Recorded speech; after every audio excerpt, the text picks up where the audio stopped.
자, 우리 이제 마지막 이론 강의 시작할 거고 책 206페이지 기부금 세액 공제에 의해서 진행할게요. 자, 이전 시간에 교육비 세액 공제 말씀드렸는데 교육비 세액 공제 중에 일부 말씀 안 드린 게 형제 자매의 교육비도 가능하다라는 거예요. 우리 신용카드에서는 형제 자매가 사용한 신용카드 금액 인정 못 해줬죠. 교육비는 가능하다라는 거예요. 우리나라 세법은 교육비에 대해서는 어느 정도 좀 유두리 있게 좀 인정을 해주는 편이에요. 그러니 교육비에는 약간 느슨하거나 이런 느낌을 가지시면 될 것 같고, 다음 기부금 세액 공제 밑줄 거주자와 거주자의 배우자 및 기부금 공제 대상자가 지급한 기부금 공제해주겠다. 다만 사업소득만 있는 자 또는 원천 징수되는 사업소득만 있는 자는 제외한다 해서, 사업소득만 있는 자는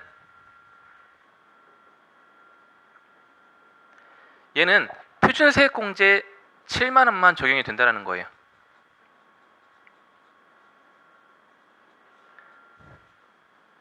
다만 플러스 이외의 소득이 있는 사람이라면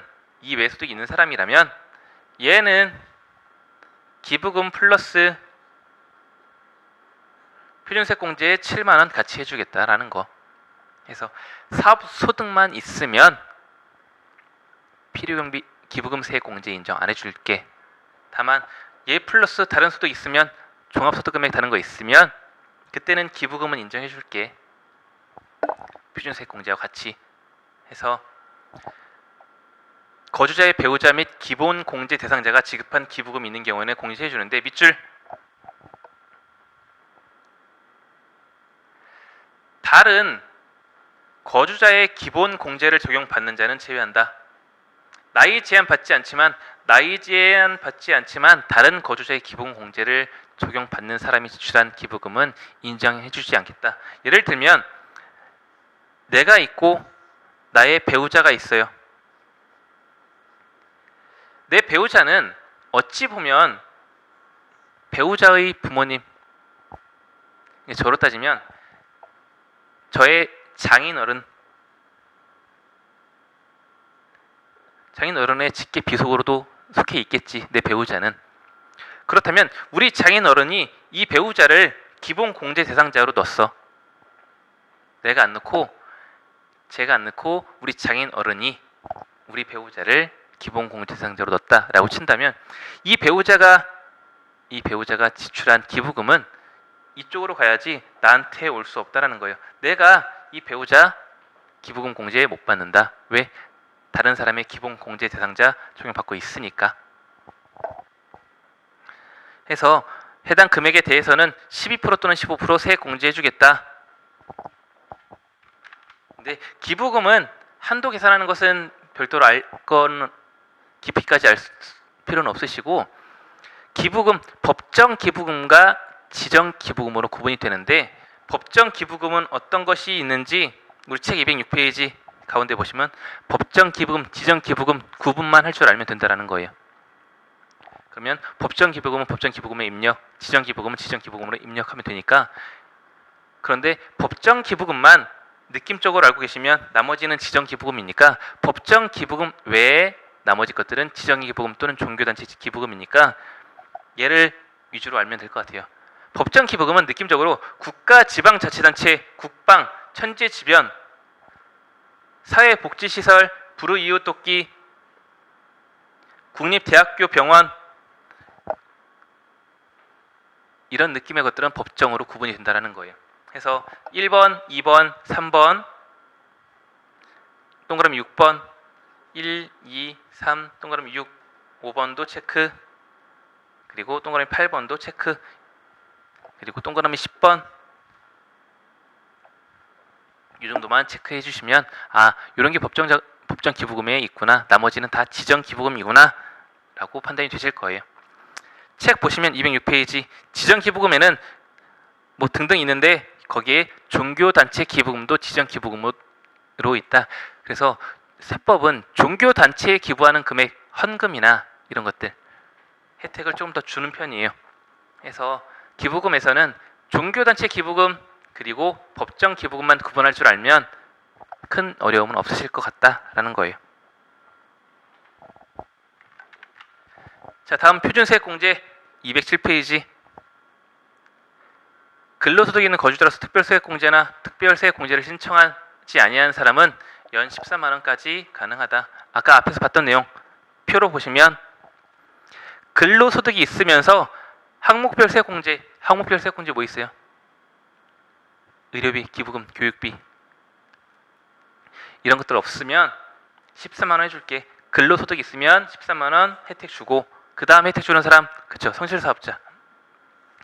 성실사업자이면서 의료비, 교육비, 월세액. 원래 개인 사업자는 의료비, 교육비, 월세 공제 혜택 안 주는데 네가 성실사업자라면 얘는 혜택 주잖아. 근데 이거에 대해서 신청 안 했으면 기본적으로 12만 원은 인정해 줄게. 이 외에 근로소득이 없는 사람이라면 기본적으로 7만 원까지만 인정해 줄 거야. 이런 표준세액 공제 다른 항목들이 없다 하더라도 기본적으로 세액 공제해 주는 금액이 있다라는 거예요. 그게 근로, 성실, 근로소득이 없는 자 각각 구분이 된다라는 거.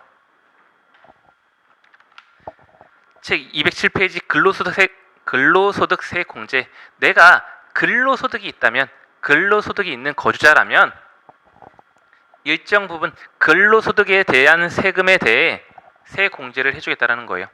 그래서 계산하는 방법까지는 암기하실 필요는 없으시고 근로소득 세액공제가 있구나.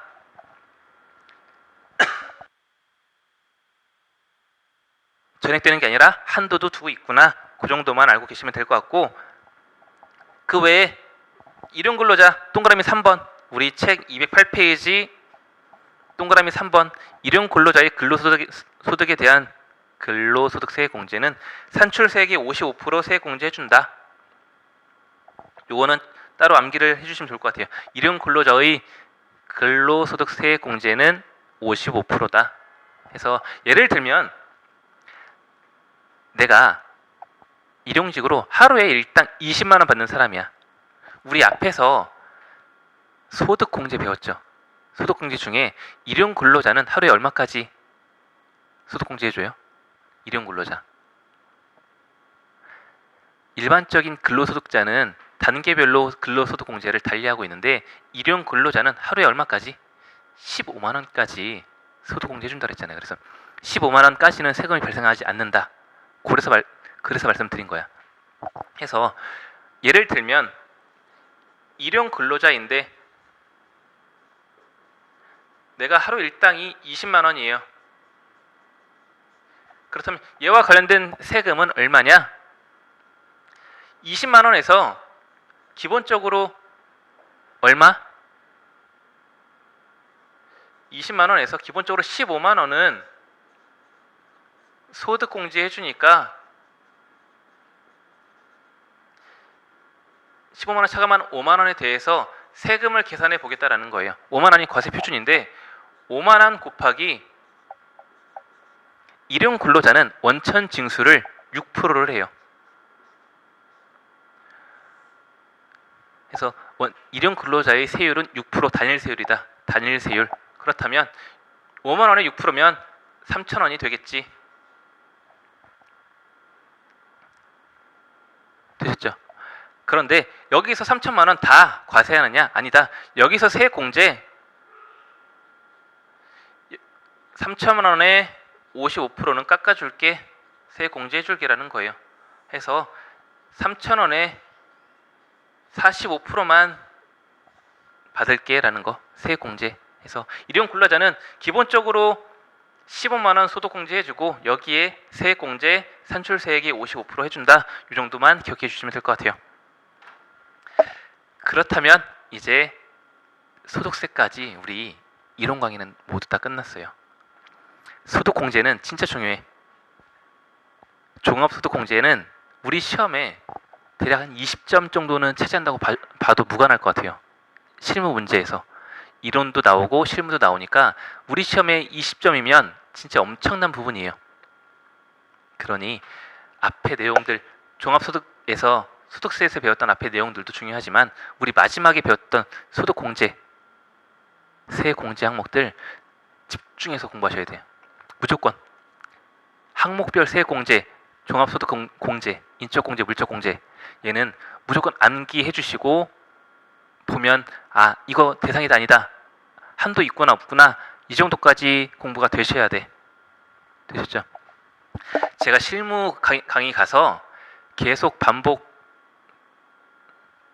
체크해 드릴 거예요. 이 부분 나왔던 부분이다, 이 부분 제가 이론 강의 때 계속 말씀드렸던 부분이다 라고 반복해서 말씀드릴 테니까 계속 따라오시면 될 것 같아요.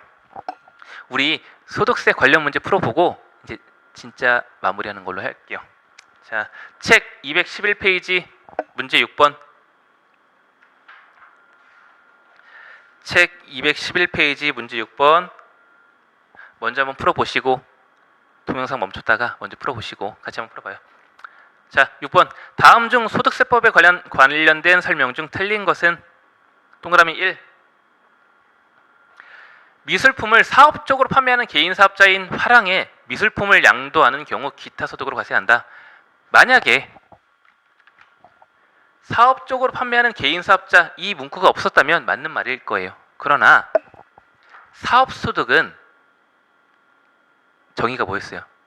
계속 반복적으로 영리를 목적으로 계속 반복적으로 행하는 행동에 대해서 발생되는 소득은 사업소득으로 구분을 짓겠지 해서, 미술품을 계속적으로 사업적으로 판매하는 개인 사업자는 얘와 관련된 소득은 기타가 아니라 사업이 되겠지, 사업소득이. 동그라미 2. 당기 개시일 전 10년 이내에 사업소득에서 발생된 세무상 결성금 중 미수물분은 단기 사업소득에서 공제할 수 있다. 이전에 우리가 장사를 못해서 계속 손실이 났다라고 하는 것 있다면 올해 써먹을 수 있구나, 결성금 써먹을 수 있는 거 말씀드렸죠. 동그라미 3. 일용 근로자가 하루 10만 원의 일당을 받는 경우 원천 징수할 금액은 없다. 맞겠지? 얼마까지 공제가 돼요? 그렇죠. 15만 원까지 공제가 되니까 만약에 10만 원 받는다 치면 얘 원천 징수 낼 세금 없겠죠.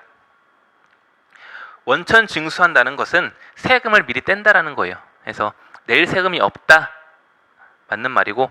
동그라미 4. 법정 기부금에 대해서도 2월 공제가 가능하다.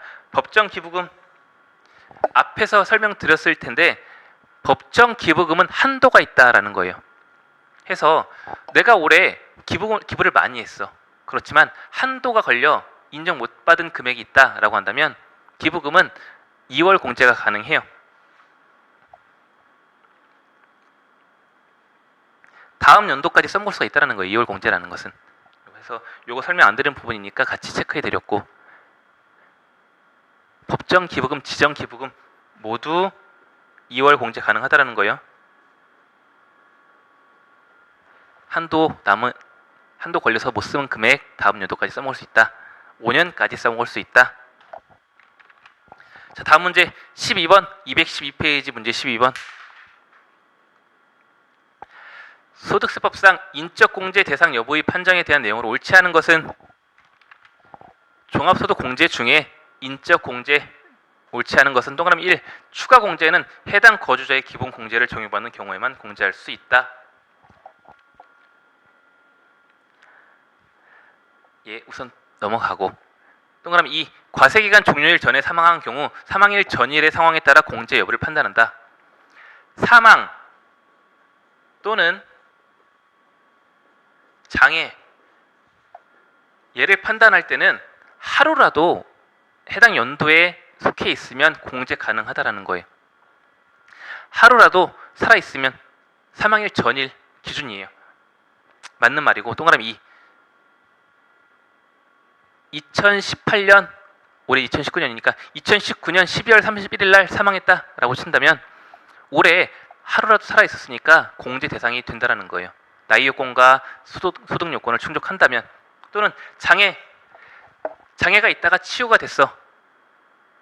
그래도 올해 중에 하루라도 장애가 있는 날이 있다면 그것은 공제 대상으로 보겠다라는 거예요. 그래서 사망일 전일의 상황 또는 같이 적어두세요. 장애 치유일 전일의 상황에 따라 공제 여부를 판정한다. 맞는 말이고. 동그라미 3. 거주자의 공제 대상 배우자가 다른 거주자의 공제 대상 부양가족에 해당하는 경우 공제 대상 배우자로 한다.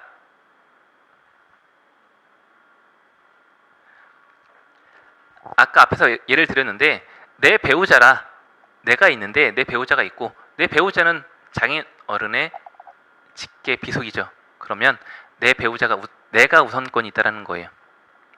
배우자는 이제 내가 우선권이 있다. 장인 어른에서 떠난 사람이니까 내가 우선권이 있다. 동그라미 4. 직계 비속은 항상 생계를 같이 하는 부양가족으로 본다. 직계 비속은 자녀나 손자 등은 항상 생계를 같이 하는 가족으로 보겠다. 맞는 말이고. 동그라미 1은 뭐가 틀리냐? 동그라미 1번은 예외사항이 있단 말이에요.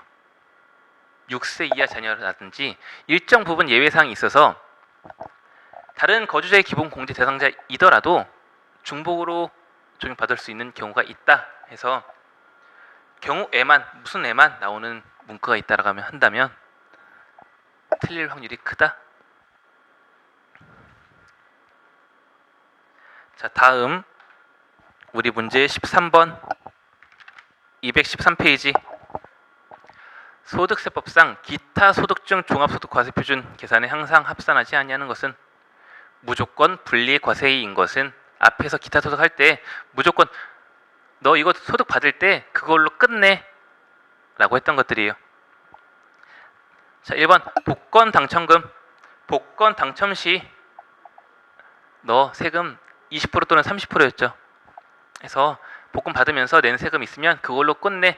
다른 소득이랑 합산하지 마. 분리과세해 라는 항목 복권 당첨금이었죠. 동그라미 2. 뇌물 및 알선 수재. 얘 나쁜 놈들이니까 무조건 다른 소득이랑 합산해. 벌칙 주었죠. 죄질이 안 좋은 거니까 다른 소득이랑 합산해가지고 더 과세하고 싶은 거야. 과세관청은. 해서 동그라미 2번은 무조건 종합과세. 동그라미 3. 원천 징수 대상이 아닌 기타 소득 당연 분리과세를 제외한 기타 소득 금액이 연 300만 원 이하인 300만 원인 경우. 동그라미 4번은 선택이죠. 선택적 분리과세. 300만 원 이하까지는 선택할 수 있으니까. 넘어가시고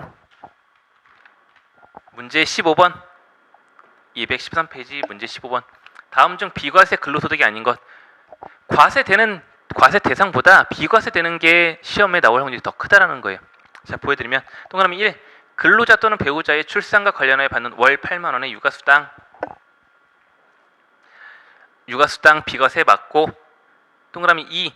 일직료, 숙직료 또는 여비로서 실비 변상 정도의 금액 맞는 말이고.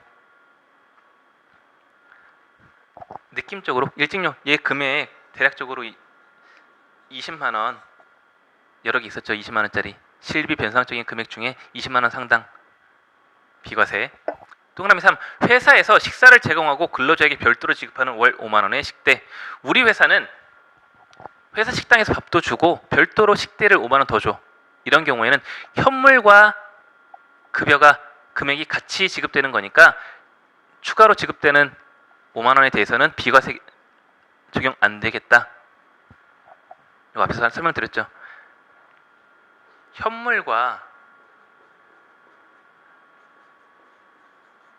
식대를 별도로 나눠서 지급하는 경우에는 현물만 비과세, 나머지는 인정 못 해줘. 이거 기억하시죠? 동그라미 4. 종업원의 소유 차량을 종업원이 직접 운전하여 자가운전 보조금이라 해요. 얘를 자가운전 보조금인데 자가운전 보조금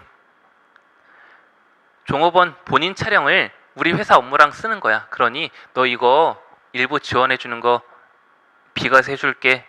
세법상 혜택 주는 거예요. 얘 20만 원까지 비과세니까 15만 원의 자가운전 보조금은 비과세 맞는 말이다.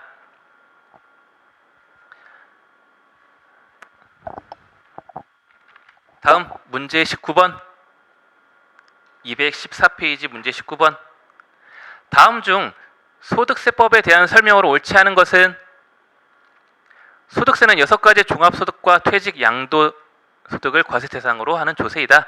아주 맞는 말이고 6가지 2배사 근영기 동그라미 2 6가지 종합소득은 원칙적으로 종합과세되고 일부는 분리과세되는 경우도 있다. 맞는 말이죠. 분리과세 또는 분리과세되는 경우 기타 소득도 있었고 여러 가지 봤죠. 동그라미 3 소득세법은 열거주의 과세 방식이나 이자나 배당은 유형별 포괄주의를 채택하고 있다. 소득세법은 원칙적으로 열거된 소득에 대해서만 과세를 하지만 이자나 배당은 약간 불로소득이니 그것과 비슷한 것들은 모두 과세할게. 약간 페널티 줬다는 거 기억하시죠? 이자 배당이는. 세법은 이자 배당 부동산 임대 얘네들 별로 안 좋아해. 그래서 약간의 타이트하게 관리를 하고 있다는 거예요. 동그라미 4 퇴직과 양도소득은 분리 과세한다. 얘네들은 분리가 아니라 분류죠. 분류과세. 분류과세와 분리과세 구분해 주시고 얘네는 퇴직과 양도는 일시적으로 갑자기 큰 소득이 발생이 되는 거니까 다른 소득 합산하지 마. 분류해서 과세해. 분류과세 기억해 주시고 다음 문제 215페이지 21번 다음 중 소득세법상 각종의 소득금액을 계산하는 경우에 필요경비로 인정받을 수 있는 경우 필요경비 느낌만 보시죠. 이자 필요경비 인정해 주나요? 이자 우리 안 해주잖아. 이자는 뭐 노력한 게 없으니까 저축했다가 거기서 발생되는 이자소득 필요경비 인정해 줄 게 없지. 그러니 얘는 아니고 연금소득을 계산하는 경우에 발생한 은행에서 지급한 수수료 연금소득도 연금소득 공제로 인정을 해주죠. 근로소득도 근로소득 공제라는 것으로 인정해주지 필요경비 별도의 필요경비는 없다. 얘네 둘도 필요경비는 없다. 소득 공제로 해준다. 얘네는 소득 공제 항목이 있으니 필요경비 별도로 없다. 4번 사업소득금을 계산하는 경우에 발생한 사업자 본인의 건강보험료 얘는 사업소득 계산할 때 필요경비로 인정이 된다. 필요경비 산입 항목에 있었죠. 앞에 가서 기억 안 나시는 분들은 보시면 될 것 같고 자 마지막 문제 28번 문제 28번 217페이지 요것은 대략 별표 한 2개 정도 출제위원들이 좋아하는 스타일이에요. 계산 문제로서 자 보시면 거주자 이세원 씨의 2015년도 각 소득별 소득금액은 다음과 같다. 이세원 씨의 2015년도 종합소득금액은 얼마인가 봤더니 이 사람은 무역업도 하고 부동산 임대도 하고 음식점도 하면서 회사도 다니네. 부지런한 사람이에요. 무역 사업도 하고 부동산 임대 돈도 많아서 임대업도 하고 저녁에 음식점업 장사도 하고 거기에 낮엔 회사도 다녀. 그러면 이 사람의 소득금액 종합소득금액은 얼마인가 봤더니 무역에서는 4천만 원 소득이 발생이 됐다. 그리고 임대업에서 손실 2천 임대업은 좀 장사가 잘 안 되네요. 손실이 2천 났다. 그리고 음식점도 장사가 좀 잘 안 돼서 1,000만 원 손실 났다. 그리고 회사에서 받은 근로소득금액 2,500. 그러면 단순하게 4천만 원 무역업에서 발생된 거 4천만 원 임대업에서 손실 있었으니까 2천만 원 빼고 음식점업도 1,000만 원 손실 났으니까 1,000만 원 빼고 나머지 근로소득 2,500 있으니까 얘 계산하면 3,500이구나 해서 답 2번 체크하면 틀리겠지. 자 보시면 제가 수업 시간에 말씀드렸죠. 부동산 임대업은 세법에서 별로 안 좋아해. 해서 얘네들은 같이 못 놀게 한단 말이야. 다른 소득이랑 너는 태생적으로 다른 애야. 너 다른 애들이랑 놀지 마. 기억나시죠? 그래서 사업소득금액 그리고 근로소득금액 얘네 세 개는 같이 놀아도 되는데 이 중에 부동산 임대업 너는 태생적으로 다른 애니 다른 애들이랑 어울리지 마 해서 너 임대업에서 2천 손실 났지만 너 이거 다른 애들한테 못 써먹어. 왜? 너는 같이 못 노니까. 대신 이거 다음 연도에 너 부동산 임대하면서 소득금액 발생이 되면 거기서 까먹어. 니네끼리 노는 거는 내가 인정해 줄 텐데 다른 애들이랑 어울리지 마. 이런 느낌. 나시죠? 해서 무역업에서 발생된 소득금액 4천, 임대업에서 발생된 2천 지금 써먹을 수 있다 없다? 없다라는 거예요. 추후에 내년도에 부동산 임대업에서 소득이 발생이 되면 그때 까먹어. 대신 올해 다른 애들이랑 못 써먹어. 괜히 얘는 빼고 음식점업에서 손실난 1,000만 원 그거는 니네끼리 어울릴 수 있으니까 그래 합쳐. 혜택 줄게. 니네끼리는 어울려도 되는 애들이니까 합쳐. 그래서 1,000만 원 까먹고 나머지 근로소득 2,500만 원이라 친다면 총 5,500만 원이 소득으로 잡히겠지. 되셨죠? 우리 책 217페이지 28번 문제 풀어봤어요. 요거 주의해 주셔야 돼. 결손금이 있다면 부동산 임대업은 타소득에서 공제할 수 없다. 부동산 임대업과 관련된 결손금은 타소득에서 공제할 수 없고 나중에 임대업에서 발생된 소득 금액과 상계 가능하다. 요거만 기억해 주시면 될 것 같아요. 자, 우리 소득세까지 관련 문제도 다 풀어봤고 이제 이론 강의는 다 마무리됐어요. 제가 계속 말씀드리죠. 공부량이 많아질수록 복습량이 많아져야 된다는 거. 재무회계, 원가회계, 부가세, 소득세. 소득세 공부하다 보니 재무회계, 원가회계, 부가세 놓고 계셨죠? 우리 실무 강의 가면 실무 때 이론 강의가 뒷받침이 돼야 된다는 거예요. 재무회계면 회계 처리, 수익의 인식 등, 소득세, 인적공제, 물적공제, 종합소득공제, 부가세도 얘가 과세 대상인지 아닌지 이런 거 하나하나 판단하려면 이론이 뒷받침이 되어야 돼요. 실무는 이론이 없으면 절대 가지고 갈 수 없는 과목이에요. 기출 문제를 반복하다 보면 어느 정도 익숙해지겠지만 세부적으로 얘를 판단하는 기준은 이론에서 따라온다는 거니까 점점 복습량이 많아지실 거예요. 그러면 공부 계획을